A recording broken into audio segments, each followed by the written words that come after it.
சட்ட விழிப்புணர்வு மற்றும் அப்டேட்களுக்கு உடனே சப்ஸ்கிரைப் பண்ணுங்க மதீஸ் லீகல் லென்ஸ். இந்த வீடியோவை மறக்காம உங்க நண்பர்களுக்கு ஷேர் செய்யுங்க. ஆமாங்க, ஈடி ஆனால் இன்னைக்கு சரியான பல்ப் தான் சுப்ரீம் கோர்ட்டில் வாங்கியிருக்குது. நல்ல விஷயத்துக்காக தான் சட்டங்களை உருவாக்குறாங்க. ஆனால் சில பேர் அதை வேற மாதிரி பயன்படுத்தும் போது இந்த மாதிரி சிக்கல்கள்லாம் வர ஆரம்பிக்குது. சரி, ஃபர்தராக என்ன அப்டேட் இருக்கோ அதை சொல்லுங்க கொஞ்சம். Okay sir, okay, thank you. என்ன என்ஃபோர்ஸ்மெண்ட் டைரக்டரேட் பத்தி எல்லாம் பேசிட்டு இருக்க மாதிரி இருக்கு. கிட்டத்தட்ட இன்னைக்கு அதான் ஒரு கண்டென்ட். இந்த லஞ்சத்துக்கும் ஊழலுக்கும் சட்டம் என்ன டெஃபினேஷன் கொடுக்குது? சரி, லஞ்சம்னா என்ன, ஊழல்னா என்ன, அதத்தாங்க கேட்கணும். சட்டம் என்ன டெஃபினேஷன் சொல்லுதுன்னு நான் சொல்றேன். ஒரு காமன் மேன் ஆங்கிள் லஞ்சம்னா என்ன, ஊழல்னா என்ன? ஒரு அரசு அலுவலர்கிட்ட காரியத்தை சாதிக்கிறதுக்காக பணம் கொடுக்கறது பேர் லஞ்சம்.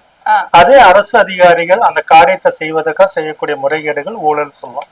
லஞ்சத்துக்கு நீங்க சொல்ல டெஃபினேஷன் நான் அக்செப்ட் பண்ணிக்கிறேன். பட் ஊழலை பொறுத்த வரைக்கும் ஒரு காமன் மேன் ஆங்கிளா இருந்தாலும் சரி, இல்ல கவர்மெண்ட் அபிஷியலா இருந்தாலும் சரி, இல்ல எந்த ஒரு பொறுப்புள்ள ஒரு அதிகாரத்துல இருக்கிறவங்களும் சரி, தான் செய்ய வேண்டிய செயலை ஒரு குறிப்பிட்ட ரீசனுக்காக செய்யாம விடுறாங்க பாத்தீங்களா.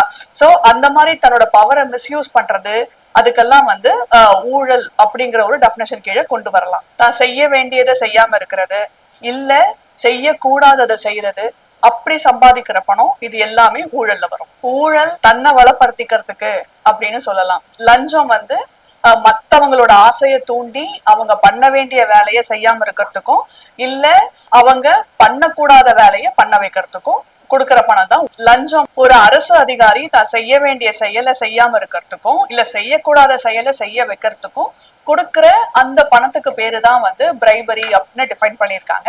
லஞ்சம் வாங்குறவங்களுக்கு 3 to 7 வருஷம் வரைக்கும் ஜெயில் தண்டனையும் ஃபைனும் இம்போஸ் பண்றதுக்கு சான்சஸ் இருக்கு. அந்த மாதிரி செயலுக்கு காசு வாங்குறவங்க மட்டும் கிடையாது, காசு கொடுக்கறதும் தப்புதான் அப்படின்னு இந்த பிரிவென்ஷன் ஆஃப் கரப்ஷன் ஆக்ட்ல சொல்லியிருக்காங்க, ஆஸ் பர் செக்ஷன் 8. சரி, இந்தியாவில் ஊழல் குற்றங்களை எதிர்ப்பதற்காக என்னென்ன சட்டங்கள் இருக்குது? பிரிவென்ஷன் ஆஃப் கரப்ஷன் ஆக்ட் அப்படிங்கிற ஆக்ட் 1988ல போடப்பட்டது. அதுக்கப்புறம் அந்த ஆக்ட் 2018ல அமெண்ட்மெண்ட் பண்ணிருக்காங்க. பினாமி டிரான்சாக்ஷன்ஸ் அண்ட் ப்ரொஹிபிஷன்ஸ் ஆக்ட் 1988.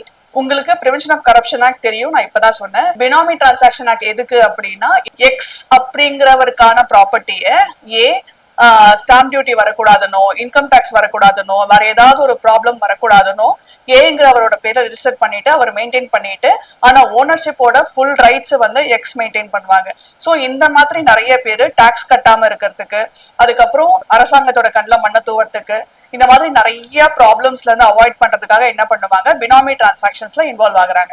சோ இதெல்லாம் தடுக்கிறதுக்காக தான் பினாமி டிரான்சாக்ஷன் ஆக்ட் இம்ப்ளிமெண்ட் பண்ணாங்க 1988ல. அந்த மாதிரி ஏதாவது ஒரு ப்ராப்பர்ட்டி பினாமியோட பேர்ல இருக்குன்னு தெரிஞ்சு அதை ப்ரூவ் பண்ண முடிஞ்சது அப்படின்னா, அந்த மாதிரி தப்புக்கு 7 வருஷம் வரைக்கும் ஜெயில் இம்ப்ரிசன்மெண்ட் கொடுக்க முடியும், பிளஸ் ஃபைனும் இருக்கு. Central vigilance commission act 2003 public அட்மினிஸ்ட்ரேஷனை பொறுத்த வரைக்கும் கரப்ஷன் எந்த அளவு இன்வால்வ் ஆயிருக்கு அப்படிங்கறத மானிட்டர் பண்றதுக்கு தான் இந்த central vigilance commission act implement பண்ணாங்க. அப்புறம் விசில் ப்ளோயர்ஸ் ப்ரொடெக்ஷன் ஆக்ட் 2014. இப்போ நமக்கு கண்ணு முன்னாடி தெரியும், நிறைய பேரு கம்பெனில வேலை பாக்குறவங்களும் சரி, இல்ல அவங்களுக்கு தெரிஞ்சவங்க, பக்கத்து வீடு, சொந்தக்காரங்க, இந்த மாதிரி இருக்கிறவங்க லஞ்சம் கொடுக்கறது, வாங்குறது, இல்ல பினாமி டிரான்சாக்ஷன்ல சொத்து வாங்குறது, குவிக்கிறது, இந்த மாதிரி நடக்கிறத வெளியே சொல்ல ஒரு சில பேர் மட்டும்தான் முன் வராங்க இப்பெல்லாம். சோ அந்த மாதிரி முன் வரவங்களையும் நிறைய பேரு கஷ்டப்படுத்தி, இல்ல அவங்கள அடிச்சு துன்புறுத்தி, இந்த மாதிரி அவங்களை காயப்படுத்துறதுனால நிறைய பேர் வாலண்டியரா தப்ப சுட்டி காட்ட விரும்புறதில்ல. சோ அவங்களோட வெல்ஃபேருக்காக தான் இந்த விசில் ப்ளோயர்ஸ் ஆக்ட இம்ப்ளிமெண்ட் பண்ணாங்க. அண்ட் இந்த விசில் ப்ளோயர்ஸ் ஆக்ட் கீழே யாரு ரிவீல் பண்ணாங்க அப்படிங்கிறவங்களோட ஐடென்டிட்டியவே வெளியே சொல்ல மாட்டாங்க. சோ நீங்க யாரையாவது தப்ப சுட்டி காட்டுறீங்க அப்படின்னா, நீங்க தான் சொன்னீங்க அப்படிங்கறதே தெரியாம அந்த தப்ப உங்களால சுட்டி காட்ட முடியும் இந்த விசில் ப்ளோயர்ஸ் ஆக்ட் கீழே. சரி, இந்த பிரிவென்ஷன் ஆஃப் கரப்ஷன் ஆக்டோட ஸ்பெஷாலிட்டி என்ன? இந்த பிரிவென்ஷன் ஆஃப் கரப்ஷன் ஆக்ட் எல்லா பப்ளிக் சர்வன்ட்ஸ்க்குமே அப்ளை ஆகும். மினிஸ்டர்ஸும் சரி, எம்பிஸும் சரி, எம்எல்ஏஸும் சரி, கவர்மெண்ட் எம்ப்ளாயீஸ், ஏன் எங்க ஜட்ஜஸ் எல்லாருக்குமே கூட இந்த prevention of corruption act apply ஆகும். பொதுவா எப்பவுமே லஞ்சம் வாங்குறவங்க மட்டும்தான் பெரிய குற்றவாளியா காமிக்கிறாங்க. நிறைய பேரு இப்பவும் அந்த கியூவை தடுக்கிறதுக்கு, சீக்கிரம் வேலை முடிக்கிறதுக்கு, ஏன் ஒரு காமன் மேனை விட பெரிய பெரிய கம்பெனி எல்லாம் இன்னும் இருக்கதான் செய்யுது, தன்னோட வேலையை ப்ரையாரிட்டி பேசிஸ்ல எடுத்து முடிக்கிறதுக்கு கையில காசு கவர்மெண்ட் அபிஷியல்ஸ்க்கு திணிச்சு அந்த வேலையை சீக்கிரம் முடிக்க ட்ரை பண்றவங்க இருக்கதான் செய்யறாங்க. சோ காசு வாங்குறவங்க மட்டும் இல்ல, காசு கொடுக்கறவங்களுமே வந்து ஒரு பெரிய அஃபெண்டர் தான் அப்படிங்கறத வந்து இந்த பிரிவென்ஷன் ஆஃப் கரப்ஷன் ஆக்ட்ல ரொம்ப தெளிவா சொல்லியிருக்காங்க. ப்ராசிக்யூஷன் ஸ்டார்ட் பண்றதுக்கு முன்னாடியே வந்து ப்ரியர் அப்ரூவல் வாங்கணும். இப்போ for example just like that எல்லா அஃபென்ஸ்க்குமே என்ன பண்ணுவாங்க, நீங்க என்கொயரிக்கு வாங்க அப்படி இப்படின்னு கூப்பிட சான்சஸ் இருக்கு. ஆனா இந்த கரப்ஷன் ஆக்ட்ல மட்டும் நீங்க சாங்ஷன் வாங்காம இன்வெஸ்டிகேஷன் ஸ்டார்ட் பண்ண முடியாது. இந்த பாயிண்ட் வந்து எதுக்காக எடுத்துக்கிறாங்க அப்படின்னா, நிறைய ஹானஸ்ட் ஆபீசர்ஸ் மேல சும்மா பேருக்கு ஏதாவது ஒரு கம்ப்ளைண்ட் கொடுக்கணுமே அப்படிங்கிற மாதிரி இந்த பிரைவரி கம்ப்ளைண்ட் கொடுத்து ஃபேக் அலிகேஷன்ஸ் நிறைய கொடுத்து நிறைய கம்ப்ளைண்ட்ஸ் பெண்டிங்ல இருந்தது. சோ அந்த மாதிரி பிரிவென்ஷன் ஆஃப் கரப்ஷன் ஆக்ட்ல பாத்தீங்கன்னா ஒரு ப்ரியர் சாங்ஷன் வாங்கிட்டு தான் ஒரு அபிஷியல் மேல நீங்க கம்ப்ளைண்ட் லான்ச் பண்ண முடியும். சோ ஹானஸ்ட் அபிஷியல்ஸ் எல்லாருக்குமே வந்து இது ஒரு பெரிய பிளஸ் தான். தேவையில்லாம நெசசரியா எதுலயுமே சிக்க மாட்டாங்க. இந்த பிரிவென்ஷன் ஆஃப் கரப்ஷன் ஆக்ட்ல எடுக்கிற கேஸ் எல்லாமே மினிமம் ஒரு 2 to 4 years முடிச்சாகணும். அதுக்கு மேல எக்ஸ்டென்ஷன் ஆஃப் டைம் ஒரு 6 months கொடுப்பாங்க, subject to the discretion of the court தான். ஆனா மேக்ஸிமம் 4 years முடிக்கணும். அப்படி இந்த பிரிவென்ஷன் ஆஃப் கரப்ஷன் ஆக்ட்ல அவங்க கன்விக்ட் ஆனாங்க அப்படின்னா அவங்க பேர்ல தப்பா சேர்த்து வச்ச சொத்தை பறிமுதல் பண்றதுக்கும் வந்து இந்த ஆக்ட் கீழே வந்து பவர் இருக்கு. இதுக்குன்னே ஸ்பெஷல் கோர்ட் இருக்கு, ஃபாஸ்ட் ட்ராக் கோர்ட்ஸ் எல்லாம் இருக்கு இந்த மாதிரி கேசஸ் சீக்கிரம் முடிக்கிறதுக்கு. சரி, இப்போ ஒரு கவர்மெண்ட் அபிஷியல்ஸ் லஞ்சம் கேட்கிறாருனாக்கா அவர் மேல எங்கெங்க புகார் கம்ப்ளைண்ட் கொடுக்கலாம்? அதே வந்துட்டு அந்த கவர்மெண்ட் அபிஷியல்ஸ் ஊழல் பண்ணிருக்காருனாக்கா அவர் மேல எங்கெங்க புகார் கொடுக்கலாம்? சென்னையில ஏதாவது ஒரு அபிஷியல்ஸ் மேல நீங்க கம்ப்ளைண்ட் கொடுக்குறீங்க கரப்ஷனுக்கு அப்படின்னா, directorate of vigilance and anti corruption act கீழே உங்களால கம்ப்ளைண்ட் கொடுக்க முடியும். அதாவது DVAC 1064 அப்படிங்கிறது ஆன்டி கரப்ஷனோட ஹெல்ப்லைன். நீங்க அந்த நம்பருக்கு கால் பண்ணி கூட லஞ்சம் சம்பந்தப்பட்ட கம்ப்ளைண்ட்ஸ்க்கு நீங்க புகார் கொடுக்க முடியும். 1064 ஆன்டி கரப்ஷனோட ஹெல்ப்லைன், 1965 விஜிலன்ஸோட ஹெல்ப்லைன். நீங்க நேரா போய் கம்ப்ளைண்ட் கொடுக்க விரும்புனீங்க அப்படின்னா ஆலந்தூர்ல இருக்கிற DVAC ஆபீஸ்க்கு போய் நீங்க ஸ்ட்ரைட்டா அப்ரோச் பண்ணலாம். இல்ல if you want to lodge a complaint in mail, dvac.nic.in அப்படிங்கிற இமெயில் ஐடியில நீங்க உங்களோட கம்ப்ளைண்ட்டை அவங்க இமெயில் ஐடியில அனுப்பிச்சீங்க அப்படின்னா அவங்க அந்த மெயிலுக்கு அக்னாலஜ்மெண்ட் கொடுத்து அதுக்கு உண்டான ஸ்டெப்ஸ் எடுப்பாங்க. அப்படியே அவங்க ஸ்டெப்ஸ் எடுக்கலைன்னா நீங்க RTIல போட்டு கூட நீங்க லான்ச் பண்ண கம்ப்ளைண்ட் என்ன ஸ்டேட்டஸ்ல இருக்குன்னு நீங்க கேட்டு தெரிஞ்சுக்க முடியும். ஆனா இதுக்கு முன்னாடி சொன்ன மாதிரி யாரு கம்ப்ளைண்ட் லான்ச் பண்ணீங்க அப்படிங்கறத இந்த விசில் ப்ளோயர்ஸ் ஆக்ட் கீழே ரிவீல் பண்ண மாட்டாங்க. சரி, இப்ப மொபைல் ஆப்ஸ் ஏதாவது யூஸ் பண்ணி இந்த மாதிரி லஞ்ச புகார்கள் வந்து கம்ப்ளைண்ட் கொடுக்க முடியுமா? அதுக்கான வாய்ப்புகள் இருக்கா? அப்படி கம்ப்ளைண்ட் கொடுத்தா கொடுத்தவர்களுடைய அடையாளம் காக்கப்படுமா? சென்ட்ரல் விஜிலன்ஸ் கமிஷன் அதாவது CVC-க்கு கீழே விஜிலன்ஸ் கம்ப்ளைண்ட் போர்ட்டல்னு இருக்கு. cvc.gov.in அப்படிங்கிற வெப்சைட்ல நீங்க போய் உங்க கம்ப்ளைண்ட்டை லான்ச் பண்ண முடியும். lokpal.gov.in அப்படிங்கிற வெப்சைட்ல போயும் நீங்க உங்களோட கம்ப்ளைண்ட்டை லான்ச் பண்ண முடியும். இந்த லோக்பால் வந்து ஹை ரேங்க்ல இருக்க சென்ட்ரல் கவர்மெண்ட் மினிஸ்டர்ஸும் சரி, MP சரி, அவங்க மேல இருக்கிற கம்ப்ளைண்ட்டையும் இந்த லோக்பால்ல உங்களால லான்ச் பண்ண முடியும். ஒவ்வொரு ஸ்டேட்டுக்கும் ஆன்டி கரப்ஷன் பியூரோன்னு சொல்லிட்டு நிறைய மொபைல் ஆப்ஸ் இன்ட்ரோடியூஸ் பண்ணிருக்காங்க. தமிழ்நாடுல இப்ப நான் சொன்ன மாதிரி DVAC அதாவது directorate of vigilance and anti corruption அப்படிங்கிற dvac.tn.gov.in அப்படிங்கறது அவங்களோட வெப்சைட். நீங்க அந்த வெப்சைட்லயே உங்களால கம்ப்ளைண்ட் லான்ச் பண்ண முடியும். ஹெல்ப்லைன் ஆல்ரெடி உங்ககிட்ட சொல்லிட்டேன், 1064. இப்ப நான் சொன்ன மெத்தட்ஸ்ல நீங்க உங்க கம்ப்ளைண்ட்டை தாராளமா லான்ச் பண்ண முடியும். உங்களோட ஐடென்டிட்டி ரிவீல் பண்ண மாட்டாங்க விசில் ப்ளோயர்ஸ் ஆக்ட் கீழே. பட் ஸ்டில் நீங்க உங்க கம்ப்ளைண்ட்டை லான்ச் பண்ணிட்டீங்க, அதுக்கு எந்த விதமான நடவடிக்கையும் எடுக்கலன்னு நீங்க ஃபீல் பண்ணீங்க அப்படின்னா நீங்க தாராளமா எப்பவுமே RTI ஆக்ட் கீழே என்ன ஸ்டேட்டஸ்ல இருக்கு உங்க கம்ப்ளைண்ட்னு நீங்க எடுத்து தெரிஞ்சுக்க முடியும். சரி, இப்போ ஒரு பப்ளிக் கிட்ட ஒரு கவர்மெண்ட் ஸ்டாஃப் அபிஷியல் யாராவது ஒருத்தர் வந்து லஞ்சம் கேட்டாங்கன்னாக்கா உடனடியாக அந்த நபர் என்ன செய்யணும்? முதல்ல லஞ்சம் கொடுக்க மறுத்துருங்க. அவங்க மறுபடியும் மீண்டும் உங்களை இன்சிஸ்ட் பண்றாங்க அப்படின்னா அவங்க கேக்குறது உங்களால ரெக்கார்ட் பண்ண முடியும். இப்ப மொபைல்ல எல்லா ஃபெசிலிட்டிஸும் இருக்கு. இப்ப மொபைல்ல எல்லாருமே வந்து நார்மலா யூஸ் பண்ணுவாங்க. ரெக்கார்டிங் ஆப்ஷன்ஸ் இப்ப எல்லாருக்குமே தெரியும். சோ இந்த மாதிரி சர்க்கம்ஸ்டன்ஸ்ல உங்ககிட்ட லஞ்சம் கேட்டாங்க அப்படின்னா உங்களால மறுக்க முடியல அப்படின்னா அவங்க கிட்ட முதல்ல மறுத்து பாருங்க, இல்ல ரெக்கார்ட் பண்ணுங்க அவங்க பேசுறத.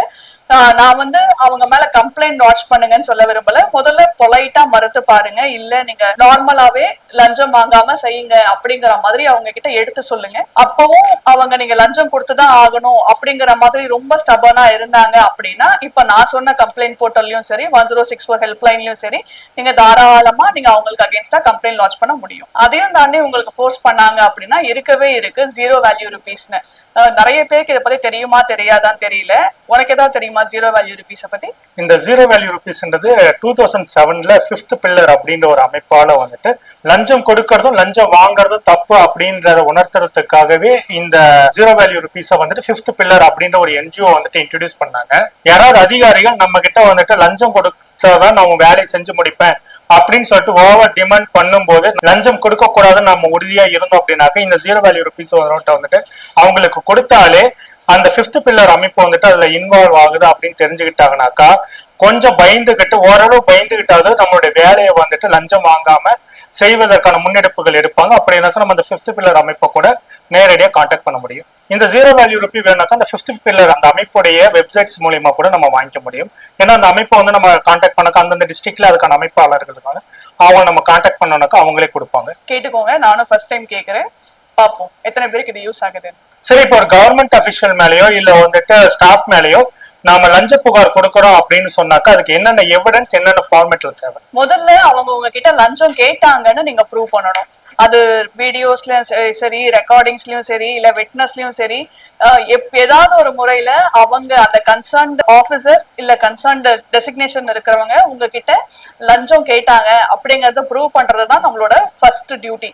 அப்பதான் அவங்களுக்கு அகென்ஸ்டா கம்ப்ளைண்டே நிக்கும். சுப்ரீம் கோர்ட் ஒரு வழக்குல சர்க்கம்ஸ்டான்ஷியல் விட்னஸ் கூட வந்து இந்த லஞ்சத்துக்காக நம்ம எவிடன்ஸா ப்ரூவ் பண்ணிக்க முடியும் அப்படின்னு சொல்றாங்க. அதாவது அவங்க கிட்ட திடீர்னு கம்ப்ளைண்ட் கொடுத்தவரை தவிர அந்த இடத்துல இருந்த மத்தவங்களோட டெஸ்டிமனி, அதாவது விட்னஸ் சொல்லுவோம் இல்லையா, அவங்களோட வாக்குமூலம், அந்த ஆபீசரோட கான்டாக்ட்னு சொல்லுவோம், அவரு தன்னோட டியூட்டில எப்படி இருப்பாரு, அவர் இதுக்கு முன்னாடி ஏதாவது வழக்குல வந்து கன்விக்ட் பண்ணிருக்காங்களா, ஏதாவது வழக்குல இன்வால்வ் ஆயிருக்காரா, ஏன் கம்ப்ளைண்ட் இருந்ததா, அந்த மாதிரி அவரோட பழக்க வழக்கத்தை கூட நம்ம எவிடன்ஸா எடுத்துக்க முடியும். சரி, இப்போ ஒருத்தர் வந்துட்டு கவர்மெண்ட் ஸ்டாஃப் அண்ட் அபிஷியல் மேல வந்துட்டு ஃபேக்கா ஒரு லஞ்ச புகார் வந்து கொடுக்கறாரு அப்படின்னாக்கா அவர் மீது என்னென்ன நடவடிக்கை எடுக்கப்படும்? BNS செக்ஷன் 222 படி யாராவது ஒருத்தர் வேணும்னே ஒருத்தரோட பேரை களங்கம் விளைவிக்கணுங்கிறதுக்காக தப்பான ஃபால்ஸ் கம்ப்ளைண்ட் கொடுத்தாங்க அப்படின்னா அவங்களுக்கு மினிமம் 6 monthsல இருந்து ஜெயில் இம்ப்ரிசன்மெண்ட் விதிக்கிறதுக்கும் ஃபைன் இம்போஸ் பண்றதுக்கும் சான்சஸ் இருக்கு. அந்த கன்சர்ன் பர்சன் மேல நீங்க டெஃபமேஷன் கம்ப்ளைண்ட்டும் லாட்ஜ் பண்ணிக்க முடியும்.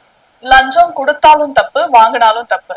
தனக்கு பக்கத்துல இருக்கிறவங்க தப்பு பண்றத வேடிக்கை பார்த்துட்டு இருந்தா அதுவும் தப்பு. சோ உங்களோட ரைட்டை நீங்க எக்ஸசைஸ் பண்ணுங்க. இந்த நாட்டை ஒரு லஞ்சம் இல்லாத ஊழல் இல்லாத நாடா மாத்துறது எங்க கையில மட்டும் இல்ல, உங்க கையிலயும் தான் இருக்கு.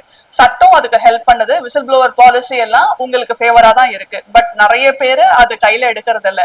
ஏன் இந்த ஜீரோ ருபி நோட் அப்படிங்கிற கான்செப்டே எனக்கு இப்போ ரீசெண்டா தான் தெரியும். சோ எல்லாரும் மேக் யூஸ் ஆஃப் இட். உங்க ரைட்ஸ் என்னன்னு தெரிஞ்சுக்கோங்க.